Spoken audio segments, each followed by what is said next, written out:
Have you actually seen the whole movie yourself? About 25. Well, there went that question. What I was gonna ask, and maybe it's still relevant, and Moog, you can jump in as well, is, you know, with the great work, you revisit it and you see something different every time. You mentioned Mark Twain. Every time you read Huckleberry Finn, something different jumps out at you. Yeah. So after maybe 25 viewings, watching your life on screen, have you had any, has it taught you more about yourself than you knew going into the project? Either one of you can answer that. Would you like to answer that? I just want to say real quickly, I noticed something on there and I didn't see it yet. The refrigerator and the freezer in the garage. That's what I said to her. Y'all don't know the story. Anyway. But can you tell us? Is the story short enough to tell? Yeah, my daughter gave my refrigerator away. Which daughter? It was Chef. Okay. Is that what you're talking about? Uh-huh. Because she needed some space. Is this on? Yeah. You might just a little bit closer. Is this on? Yeah, okay. And I thank all of you. I really appreciate you sitting through this movie, documentary. I'm truly grateful for the people who did it. And even though one of them, I didn't get along with too good, but I didn't let that get in the way of his artistic know-how. And we did a lot of work together. We're gonna do some more. What was that? Oh, nothing. Well, I do have a couple of quick questions. Okay. I hope they're quick. Well, they don't have to be quick. Anyway, do you have a new project in the works? The world is crazy right now, and it seems like Swamp Dogg answers the call of world craziness. You got anything in the chute? Yeah. As of, let me see, Monday, we leave here Monday. I go in the studio in New York Tuesday. We doing a new album. We got 2 new albums coming. And yeah. I am not, let me say, I'm as militant as I ever was, but I don't allow it to come out now because there's too many problems, and you know, we got a leader problem. I mean, it got me scared to say the name, you know, do personal things. You leave DC and come to Los Angeles and knock on my door just to tell me that I won't be around much anymore. You know, so I'm holding my tongue a lot. Understood. Yeah, a lot of innuendo, but I'm holding my tongue. But I don't want to be a casualty. Well, speaking of what this segues into another question I had. You know, Satchel Paige had a lot of advice about how to live a long life. Do you have some secrets for your artistic longevity? I mean, you've been making excellent records since you were 13, and Blackgrass was honestly very incredible. So what's allowed you to have that kind of longevity and creativity? I'm crazy about music, all kinds. I mean, everything. I can find some wonderful things in just about every culture's music and love it. Yeah. I was listening to this a few years ago. Got an album by a girl from Japan. I don't know the damn thing she's saying, but it's a great album. It's a great album. So yeah, I like it all. and I don't knock it, because I don't see anything that is not. I think we've had a time when black artists and writers were mad because Mick Jagger and Van Morrison and whoever else was recording their songs and making millions. But I guess they finally came to a conclusion. They're making us millions also, the millions we didn't make when we were with the companies like Chess, Checker, you know. So, guess what? What? That's okay. One other, I got two more. I want to ask Moo a question too. Do you have a project in the works? Yes, I do. Could you tell us a little bit about it, Yeah. or is it an industry secret? No secret, it's just a Move Star project. I finally just decided I'm not scared anymore. Good. And we've been building, so we're like 80-something songs catalog for Move Star right now. So we're constantly building. They're all different styles, different types of everything. And yeah, I reached through the spirits to get this. Well, I think the entire audience is waiting to hear that stuff. You're kind of the star through this movie, and I can't wait myself. So I hope the wait isn't too long. Yeah, it won't be. And we also have the Guitar Shorty project. Could you talk a little bit about well, that? we had his last album, which he was recording before he passed away. During the movie, all that happened, and we finished it up, and so we sitting on that, and it's all animated, cartoon. You know, we just want to keep it preserved, and then we also have 3-chord bourbon, liquor, alcohol for Guitar Shorty under 3 chords. If you can go .com, you can see it there. It's triple flip. They took him upside down and put him on the bottle. And the last question is for you, Swamp. I don't think any artist has written better liner notes for their own albums than you have.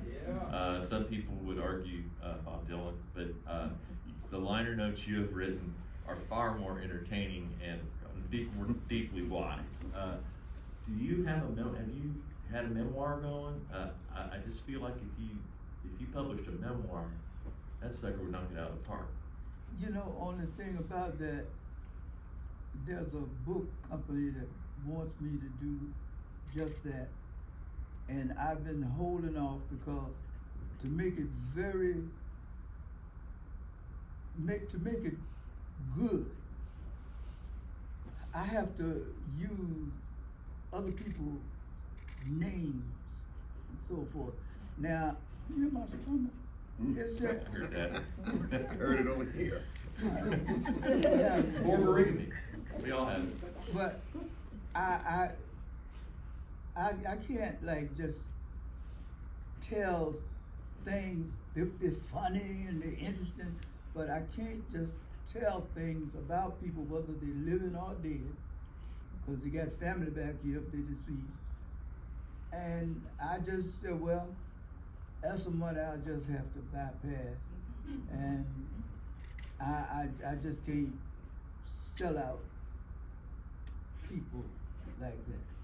I can sell myself out, but I think it's up to the other parties to know if and when they want to be, or if they do want to be. And the film does a pretty good job of it as well, if it never happens. So, shall we move to questions? I guess I would say, if you have questions, try to keep them very concise, and also listen carefully so you don't ask a question that's already been answered. And I have a wireless microphone, so if you want to squeeze in here, I will pass. Hi there. I was just wondering, how did you get into having such funny covers and such amazing, interesting, creative covers. Is that, I mean, you can tell you're a funny guy and you've got a lot of personality, but it's a pretty bold choice in the record industry. Okay, it's really what I'm feeling at those times. Take for instance that white rat is actually the white man, and me on top is the black man finally got his shot.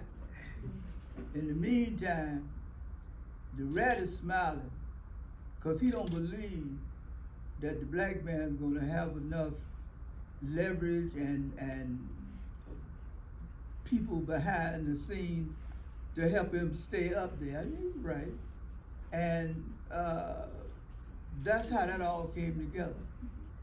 I needed the white, I needed the black, and just the rat on was just right for right on.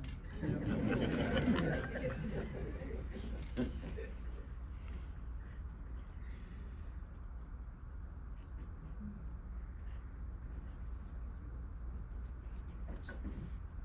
Do you have any favorites or any standouts in your catalog that you want to talk about?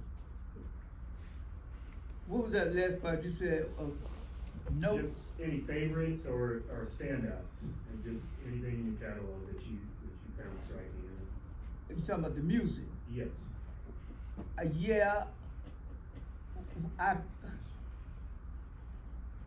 done so many songs, but I take for instance that Gang of Maggot album. There's a couple things on there, like that Choking to Death from the Ties That Bind. Women don't particularly care for that song, you know, him choking from the marriage and all that. And I never was. And that's funny. That's the only song that I've ever written that my wife didn't like. She didn't like it at all. And I kept telling her, I said, it was not pointing at you. I'm just pointing, period, you know. So that's one. But man, I must have at least 100 songs that will never be released that I'm crazy about. But some of them cause controversy. Most of them are political. And Nixon taught me how to shut up. And after I did all those songs about him and his people. So, notice I'm talking slower these days. Is that what happens to you when you get old? Ain't nobody out there old enough to know, though, right? I have a couple of questions I'll jump in with that should be pretty easy to answer. Okay. Have been after you. No, but it's your fault. And then the other one you perfectly gave me a segue into. I had written down was you have written from so many angles of infidelity. I always, when I listen to those, I wonder if Yvonne ever, like you said, she had trouble with choking to death on the ties of Bond, but watch sitter. Was she okay with that? Well, okay, I wrote that along with Blowfly, Clarence Reed. So I'm all It's that his flat. fault. Yeah, he used to have all that flat. Good man. All right. Just wanted to ask, when did you move to the West Coast and how did you end up there? I believe it was in 90.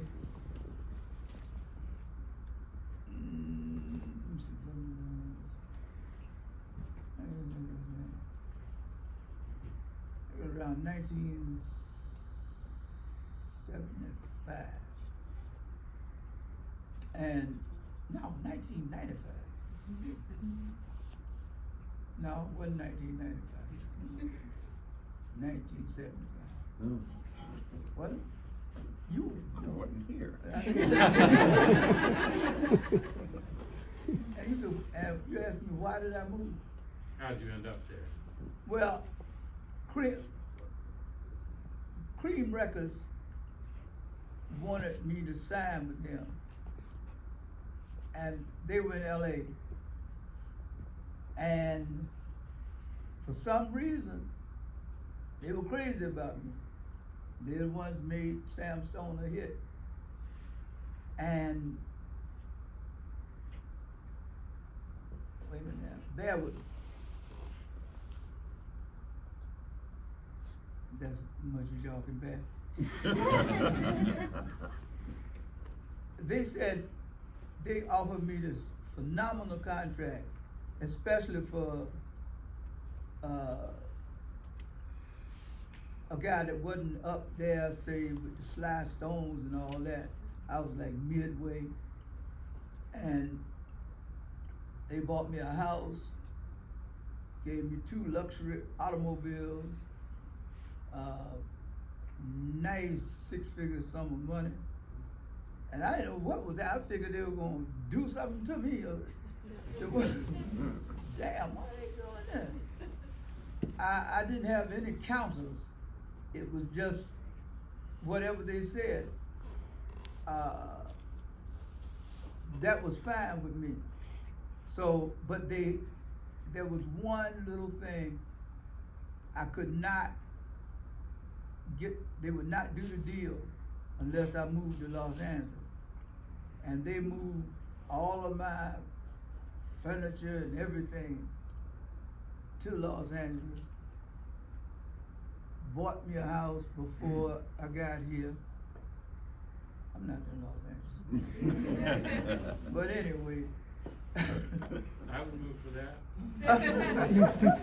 So yeah, and they were wonderful. The only part about it, the man who owned it, Al Bennett, he was a billionaire then. He didn't like me. His son, Wayne, is the person who wanted me and signed me. And Al had put a lot of his assets in Wayne's name and in Wayne's company because he was trying to escape some other little big details, really. And we don't need Swamp Dogg, it's where he was coming from. And Wayne said, well, if you don't, I'm gonna sell all your stuff, Pop, and Anyway, there was always a little fight going on. Al, when the record started selling though, Al, and the money was coming in, Al liked me better, but he didn't, he still wasn't hugging me or nothing. Yeah.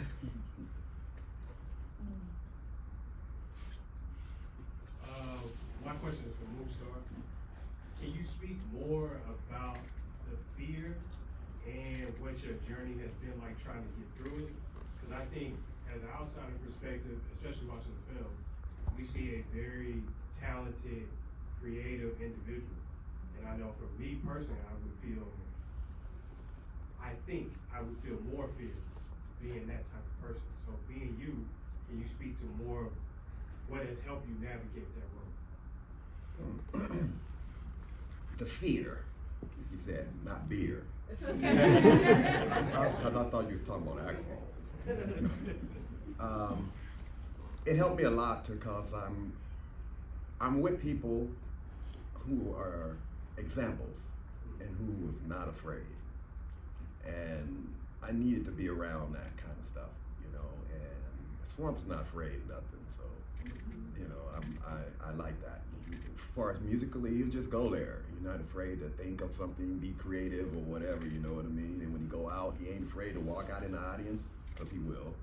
And that's got to be scary, you know what I mean? And he just goes, and I just watch him. Him and Guitar Shredder used to do that same thing, go out in the audience. What are they doing that for?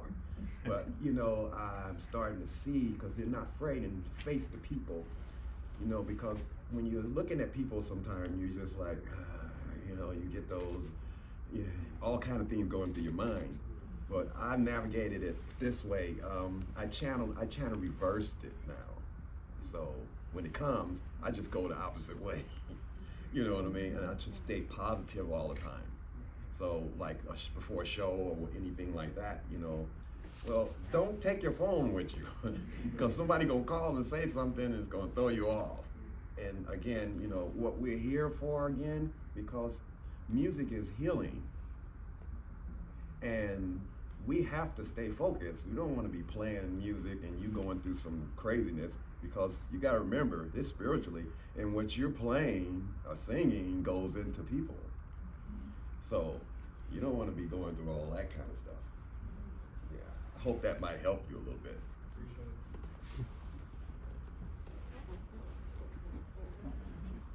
So, how do you know when you're done with a song, when the song's done? And this is kind of a two-parter. Is there anything you put on wax that you want to go back and change? Say anything I want to put. You know, they don't call it wax no more, you know that. What is it? Everything is digital now. Okay. Yeah. So, yeah, I there's something in just about everything I've ever produced on myself or other artists that I would love to change if it would mean anything. You know, there's some of it might be. Oh yeah, my stomach. It's just us in here. Oh, just us? Just the two of us. Oh, okay. Yeah. Oh yeah. It's stereo. Rumbling in there. Is that what it is? The fact that I haven't eaten today? It's not just that. We won't go into that health thing. No, but we were talking about changes in the music. Yeah, I could point to a lot of things. Even most of it is in the mixes. I wished we had like used more drums in this particular one, something like that. But I find that if the public catches on and they buying it and they loving it and they giving me praise, I better leave it the hell alone. You know, it's like it must be all right. You know, I'm the one that's not all right. So. Something that surprised me watching the film is I've always associated your production work with the deep soul music of the American South. And you didn't seem to spend an enormous amount of your career in the American South. Do you miss that scene? Because you work with Doris Duty Andrews, you know, right after Hitchcock and stuff. Did you move to LA to take you out of that scene, or are you still involved? No, I'm not really involved, although I produced a few things in Los Angeles that are similar to the Southern Soul stuff. But it's not there. And I was getting ready to go there for this next album.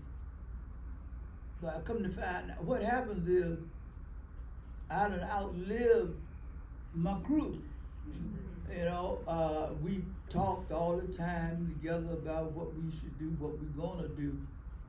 But then, you know, you call guitar player's house and his wife says, you know, he passed. I said, damn, you know. So I can't get it again, I know that. But I just keep going the way I feel. It's always been the way I feel, but I had people who also had great feelings too about my stuff. They loved my stuff just as much, sometimes more than I did, so they added more to it. But they're not here. But I'm still doing my stuff. Thanks. It's beautiful stuff, though. Thank you. Did you have a question? Oh, yeah. Oh, thank you. Well, you work with a lot of people that have really distinct ideas of what they're doing. Doris Duke was mentioned, and Charlie Whitehead. I'm wondering how, okay, I'll say that your work with them is the best that they've ever done, like the best they've ever sounded. Thank you. But how is that working with somebody that has a real distinct idea of what they're doing, and you have a distinct idea of where it should go? Well, usually when they ask me to produce a project, I got to have the final say. And if I can't have the final say, and we get that straight up front, I don't want to be involved. Although I'll listen to everything they have to say, whenever they say it, during the project, and I do use other people's ideas, but I don't just change things because they want it another way. It's my map, and I'm reading it, and you don't know where I was going anyway. You know,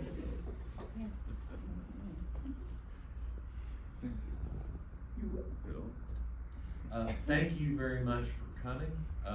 Matt, Ms. Manish, thanks for doing all the work to get Swamp and we saw here.